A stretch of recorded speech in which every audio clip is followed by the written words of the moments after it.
Boa tarde, mundo. Boa tarde, Cabo Verde. Mais um dia para a nossa alegria. Hoje vamos falar um pouco sobre o impacto do abuso sexual sobre as vítimas. É um tema atual, é um tema que realmente é necessário nós falarmos sobre ele.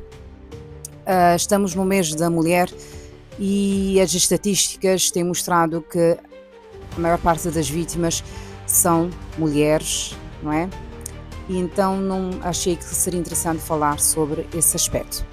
E o que eu tenho percebido também na minha prática clínica, muitas vezes as pessoas chegam com demandas, com queixas de depressão, ansiedade, medos, fobias, às vezes alguma questão de não sentirem a vontade em algum relacionamento, de não se permitir se entregar ou nem de terem um parceiro por conta de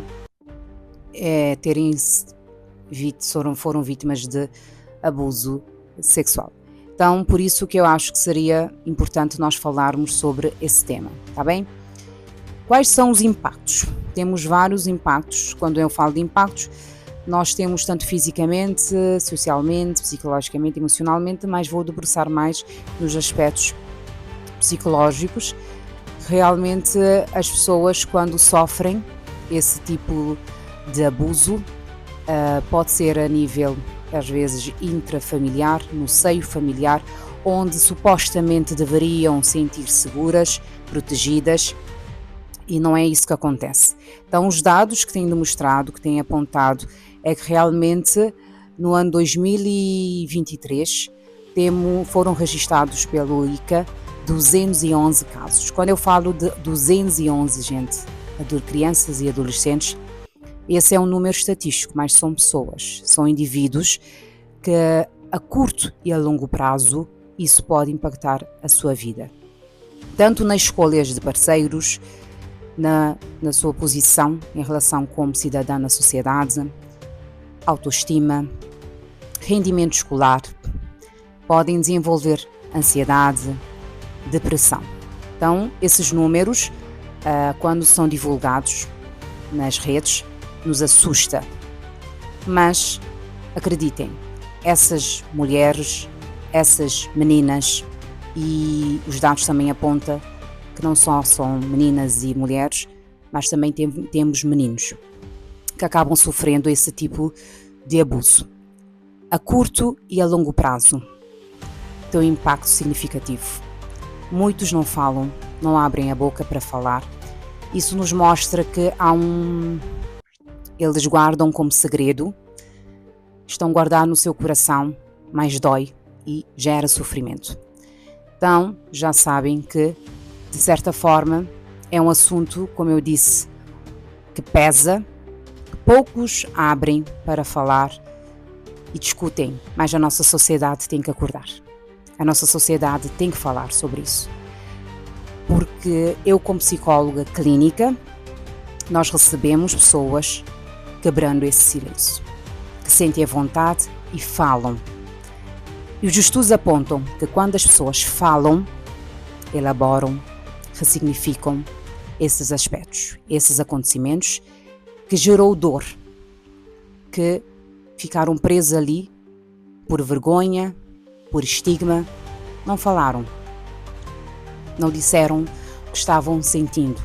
Então sabem que tem um espaço na psicoterapia para o fazer, que é seguro, onde você não vai ser julgado, estigmatizado pelo que passou.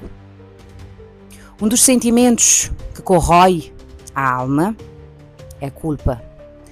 Isso é que eu ouço muitas vezes nas sessões. Nós podemos acolher, dizer você não tem culpa, mas a pessoa ainda isso grita dentro de si, dizendo ou sentindo culpada pelo acontecimento. E não abrem para os familiares por conta de medo, de represálias, por muitas vezes serem familiares que acabam cometendo esse abuso. Tios, tias, primos, primas, vizinhos, pessoas próximas, supostamente deveria proteger, e não acabam por não fazer. Pai, mãe, são pessoas que esse sujeito que sofre esse tipo de abuso deveria sentir a vontade para chegar, mas quando chega, às vezes não são desacreditadas. Se acreditam, não é feito nada, não é feito denúncia. Algo que é importante, de quebrar esse silêncio, de falar sobre, para que não tenhamos a revitimização, ou dessas pessoas também não se tornarem abusadores, porque há esse risco. Então, uma criança que sofre abuso, ele se torna um adulto, que quando nós perguntamos a um adulto qual é a idade que você ficou preso, acreditem, eles falam sobre a idade que muitas vezes que eles falam, essa idade é a idade que sofreram esse abuso, que guardam na memória. Um outro ponto, há estudos que dizem que quando uma pessoa sofre abuso, até a estrutura do seu cérebro também, né, sofre modificações. Só para vocês perceberem que não é só psicologicamente, não é só fisicamente, a estrutura mesmo do cérebro tem alterações. Pesa falar sobre isso, mas é necessário. Então, aquele que sofreu, é necessário procurar ajuda. Quem de direito que ouve essas pessoas, esses espaços, né, governamentais e não governamentais, que acolhem, que ouvem, pelo menos ouvir o que é que essas pessoas têm a dizer, de criar espaços seguros. Cabo Verde tem tido um aumento, como eu disse, significativamente. Então não é só sensibilizar nas escolas, nas comunidades, as pessoas têm que começar a ganhar consciência. Quando eu ouço na clínica, eu sofri abuso. Quando vamos ver a história de vida dessa pessoa, dessa família, ela diz: a minha mãe também sofreu, a minha avó sofreu. Pode não ter começado em você, mas pode terminar em você. Como? Falando sobre.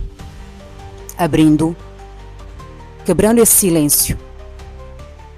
Por anos você carregou, que dói, que te leva, como eu disse, a ter depressão, ansiedade, transtorno do sono, questão de problemas com álcool e outras drogas, comportamento sexual inadequado, porque quem sofre, se não trabalhar isso, como eu disse, ele pode se tornar mais uma vítima, mais uma vez, ou tornar um abusador. Então, é importante realmente falar sobre isso. Há necessidade de quebrar esse tabu e da nossa sociedade começar a prestar mais atenção. Porque não é só um problema que acontece na sua família. Na minha não acontece, no outro acontece, sim. Mas temos essa responsabilidade como cidadão, como fazendo parte daquela comunidade, podemos ajudar. Tá bem? Esse é o recado que eu queria vos dar. Espero que vocês tenham uma boa semana. Tchau, tchau.